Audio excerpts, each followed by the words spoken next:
Predictive analytics is a fancy way of saying, look at the data and figure out why things happen. Very important. Banks, corporations, computer companies spend hundreds of millions of dollars sifting through tons of data trying to find instances of causality. If I raise the price of a product, does my profit margin go down? Will I go bankrupt?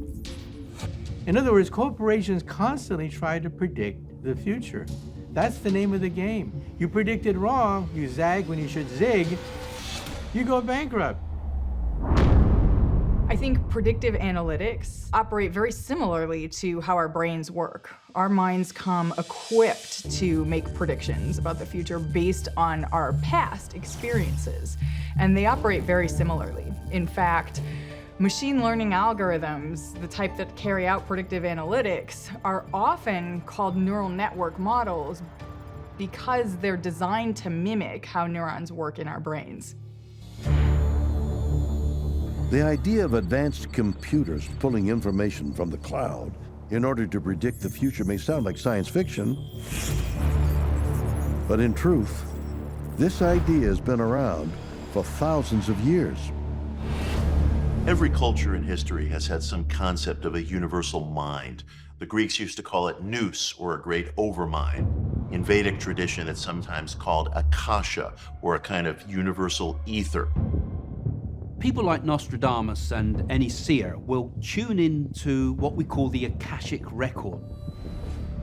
This is like the memory of all things. It's a universal mind. We enter it by going into a state of meditation and connecting with the past, the present, and the future. One of the great secrets of the mystical tradition is that all human souls are one. So we are part of a collective whole. In later psychology, it has been understood to be called a collective unconscious.